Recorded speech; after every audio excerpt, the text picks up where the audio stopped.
கொலையுண்ட பசுபதி பாண்டியன்றது பல பேர் எங்க இருந்தாங்கன்னா எல்லாருமே இந்த பாட்டாளி மக்கள் கட்சியில் தான் இருந்தாங்க. என்னதான் அவர் நிர்வாகத்தை வழி நடத்தினாலும் மக்கள் யார் பக்கம் நிற்பார்கள்? ராமதாஸ் பின்னாடி நிற்பார்களா, அன்புமணி பக்கம் நிற்பார்களா? போலியாக ஆவணங்களை எல்லாம் ரெடி பண்ணி தேர்தல் ஆணையத்தை ஏமாத்திட்டாரு. தேர்தல் ஆணையத்தை இவர் மோசடி செய்தாரா, தேர்தல் ஆணையமே இந்த மோசடிகளுக்கு துணை இருக்கிறதான்னு பல கேள்வி. என்னதான் நிர்வாகிகளை அன்புமணி நியமித்தாலும் சமுதாயம் அவர் பின்னால் இருக்கார். நீங்க உழைத்தது வேற ஒருத்தன், பிழைத்தது நீங்கள்.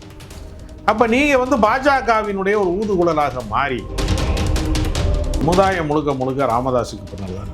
ஏன்னா அவர் தான் அந்த சமுதாயத்தை வளர்த்தெடுத்தார். ராமதாஸுக்கு மட்டும்தான் அந்த நம்பகத்தன்மை இருக்கிறது. அவர் எத்தனை கூட்டணிகள் மாறி மாறி வைத்தாலும் சொந்த சமூகத்திற்கு அவர் ஒருபோதும் தீங்கு இழைக்காதவர் இமேஜ் அவருக்கு மட்டும்தான் இருக்கிறது. புதிய சிந்தனை நேயர்களுக்கு வணக்கம். இன்றைய சிறப்பு நேர்காணலில் நம்முடன் இருக்கும் சிறப்பு விருந்தினர் எழுத்தாளர், மூத்த பத்திரிகையாளர் திரு ராஜகம்பீரன் அவர்கள். சார் வணக்கம். வணக்கம். நேற்று பார்த்தீங்கன்னா பாமக அன்புமணி தரப்பு, பாமக இன்னொரு தரப்பு அன்புமணி தரப்பு நேற்று அதிமுகவோட இன்னைக்கு கூட்டணி வச்சிருக்காங்க 2026 தேர்தல் நோக்கி. அதை பார்த்துக்கிட்டு ராமதாஸ் அவர்கள் அது தெருக்கூத்துமா நடந்திருக்கு, அன்புமணி ஒரு மோசடி பேர் வழி அப்படிலாம் பேசியிருக்காரு. எப்படி சார் இப்போ இந்த பாமக யார் பக்கம் இருக்கு, அதிமுக ஒரு பக்கம் அன்புமணி கூப்பிட்டு கூட்டணி சேர்த்திருக்காங்களா, எப்படி சார் இது? அது பாமக என்கிற கட்சியை உருவாக்கிய நிறுவனர் ராமதாஸ். கண்டிப்பா பல பேர் மாநில தலைவர்களாக ஏற்கனவே இருந்திருக்கிறார்கள். தொடக்க காலத்திலே பேராசிரியர் தீரன் இருந்திருக்கிறார். அதே மாதிரி நீண்ட நெடுங்காலமாக GK மணி இருந்திருக்கிறார். இப்படி பல தலைவர்களை நியமிப்பதை போலதான் அன்புமணியும் தலைவராக நியமிக்கப்பட்டார். மற்றவர்களெல்லாம் தலைவர் பதவி கொடுத்த போது அதை ஏற்றுக்கொண்டார்கள் மகிழ்ச்சியோட. ராமதாஸ் அவர்கள் கட்டளை எடுக்கிற போது அந்த பதவியை ராஜினாமா செய்வதற்கு தயாராக இருந்தார்கள். எப்படி சிறைக்கு போகிற போதெல்லாம் ஜெயலலிதாவுக்கு OPS முதலமைச்சராக இருந்தார். அவர் சிறையிலிருந்து வெளியில் வந்ததற்கு பின்பு அந்த பதவியை அம்மாவுக்கு அவர் தானாக முன் விட்டு கொடுத்தார். அப்போ அவருக்கு முதல்வர் பதவி கொடுத்ததை திரும்ப கொடுக்குற வாய்ப்பை OPS துரோகம் செய்யவில்லை. ஆனால் எடப்பாடிக்கு அப்படி நடந்துச்சா? எடப்பாடி கொடுத்த முதலமைச்சர் பதவியை சசிகலா வருகிற வரைக்கும் காத்திருந்து சின்னம்மா அவர்கள் தான் தியாக தலைவி, இந்த அரசியலை காப்பாற்றுவதற்காக பிறந்தவர், அதிமுகவுக்காக தன் வாழ்க்கையை அர்ப்பணித்தவர் என்றே திருப்பி நீங்கள் அம்மா இந்த பொறுப்பை ஏற்றுக்கொள்ளுங்கள், நீங்கள் பொதுச் செயலாளராக இருங்கள்னு சொன்னாரா? கிடையாது. சசிகலா கட்சியினுடைய அடிப்படை உறுப்பினர் கிடையாது, யாருன்னே தெரியாது, யாருன்னு தெரியாதுங்கிற அளவுக்கு போயிட்டார்ல. அதே நிலைமை தான் இப்போ அன்புமணிக்கு. 31 வயதிலேயே அவர் முதல் கட்டமாகவே இளைஞரணி தலைவர், முதல் கட்டமாகவே ராஜ்யசபா உறுப்பினர், முதல் கட்டமாகவே அமைச்சர், சுகாதாரத்துறை அமைச்சர் என்று உயர் பொறுப்புகளை எடுப்பிலேயே கொடுத்த காரணத்தினால அவருக்கு அதோட வேல்யூஸ் தெரியல. பசிப்பதற்கு முன்பு சாப்பாடு வந்துட்டா சாப்பாடு தட்டை கோபத்தில் எட்டி உதைப்பது என்பது இயல்பாகிவிடும். பசிக்காக காத்திருக்கணும், அதுக்காக காத்திருக்கணும். அது எவ்வளோ நாள் ஆயிடுச்சு. நம்ம கண்ணு முன்னாடி ஒன்று உருவாகுது அப்படின்னா ஒரு கட்சி உருவாவது என்பது சாதாரண விஷயம் கிடையாது. கண்டிப்பாக. ஏன்னா அதிமுக திமுக என்று சொல்லக்கூடிய 2 பெரிய ஆலமரத்துக்கு நடுவில் ஒரு சிறு செடி கூட வளர முடியாத சூழலில் திமுக அதிமுக அல்லாமல் ஒரு அரசியல் கட்சியை நடத்த முடியும் என்கிற நம்பிக்கையை விதைத்து செயலாற்றியவர் யாருன்னா மருத்துவர் ராமதாஸ் தான். 2 ரூபா டாக்டர்னு 80களின் காலகட்டங்களில் தீவனம் பகுதியில் பின்தங்கிய மக்களாக இருக்கிறவர்கள், வன்னியர்களாக இருக்கிறார்களே, தங்களை படையாட்சி என்று சொல்லிக்கொண்டு பரம ஏழைகளாக இருக்கிறார்களே, பராரிகளாக இருக்கிறார்களே, வஞ்சிக்கப்படக்கூடிய மக்களாக இருக்கிறார்களே என்று வருத்தப்பட்டு அவர்களுக்காக நாள்தோறும் நடையாய் நடந்து பல்வேறு ஊர்களுக்கு பொது போக்குவரத்து என்று சொல்லக்கூடிய பேருந்துகளிலே பயணம் செய்து கொண்டு 97,000 கிராமங்களுக்கு சென்று திண்ணை பிரச்சாரம் செய்து மேடைகள் கிடைக்காத காலத்திலே 1-to-1 ஒவ்வொரு தனிநபர் சந்திப்பையும் நிகழ்த்தி தமிழ்நாட்டிலே முற்போக்காக சிந்திக்கக்கூடியவர்கள் யாரெல்லாம் இருக்கிறார்கள், எழுத்தாளர்கள் யார் இருக்கிறார்கள், சிந்தனையாளர்கள் யார் இருக்கிறார்கள், இடதுசாரி சிந்தனையோடு முற்போக்கு சிந்தனையோடு இருக்கிறவர்கள் யாரெல்லாம் செயல்பாட்டாளராக இருக்கிறார்கள், பிற கட்சிகளிலே அதிருப்தியுற்றவர்கள் எங்கே இருக்கிறார்கள் என்று தேடி தேடி பல பேரை சேர்த்தார். அப்படித்தான் பழனி பாபா போன்றவர்கள் எல்லாம் பாமகவை ஆதரித்தார்கள். அதே போல KM சரி புதுக்கோட்டையை சேர்ந்தவர், அவரெல்லாம் ஆதரித்தார். இன்றைக்கு தனியாக கட்சி நடத்தி கொண்டிருக்கிற ஜான் பாண்டியன்ல இருந்து, மறைந்து கொலையுண்ட பசுபதி பாண்டியன்ல இருந்து பல பேர் எங்கே இருந்தாங்கன்னா எல்லாருமே இந்த பாட்டாளி மக்கள் கட்சியில் தான் இருந்தாங்க. வேல்முருகனாவது பிறப்பால அந்த சமூகத்தை சேர்ந்தவர்.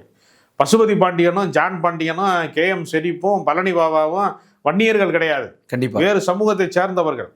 ஆனால் ஐயா வந்து ஒடுக்கப்பட்ட மக்களின் அரசியலை பேசுகிறாரே என்று பலவேறு உருவாக்கிய ஊர் கூடி தேர் எழுப்பது மாதிரி உருவான ஒண்ணுக்குள்ள வந்து கட்டுச்சோத்துக்களை பெருச்சாளி வந்தது மாதிரி இவரே நியமித்த ஒரு தலைவர் இவரை எதிர்க்கிறார் என்கிற போது அது என்ன அரசியல் பண்பாடா இருக்க முடியும்?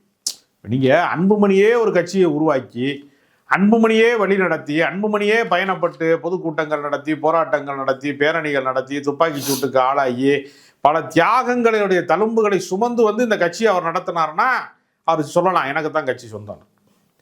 நீங்க உழைத்தது வேற ஒருத்தன், பிழைத்தது நீங்கள்.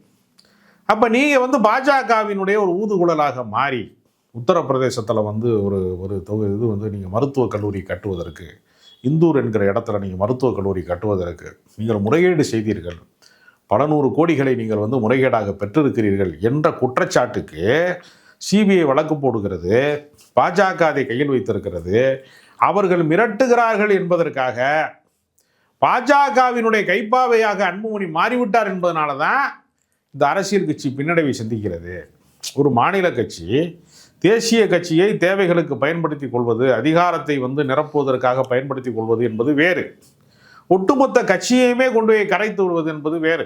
இப்போ திமுக பாஜகவோடு கூட்டணி போனது, அதிமுக கடந்த காலங்களிலே பாஜகவோடு கூட்டணி போனது, ஜெயலலிதா பாஜகவை எங்கே வைக்க வேண்டுமோ எவ்வளவு அடி தூரத்திலே தள்ளி வைக்க வேண்டுமோ அப்படி வைத்திருந்தார். கண்டிப்பா கலைஞர் வந்து வாஜ்பாயை பிரதமராகவே இருந்தால் கூட ரிமோட் கண்ட்ரோலாக அவர் இருந்தார். அப்ப நீங்கள் மாற்று கருத்து கொண்டவர்களிடத்தில் கூட்டணி வைக்கிற போது அதிகார பகிர்வை மட்டுமே நீங்கள் பயன்படுத்தி கொண்டால் அது வேறு. அவர்கள் கொள்கையை தங்கள் கொள்கையாக மாற்றிக்கொள்வதற்குல அந்த மண்குதிரை ஆற்றில இறங்குவது போல கரைந்து போகிற ஒரு இடத்தை வந்து இன்னைக்கு எடப்பாடி பழனிசாமி செய்கிறாருன்னா அதே வேறொரு வடிவத்திலே அன்புமணி ராமதாஸ் செய்கிறாரு.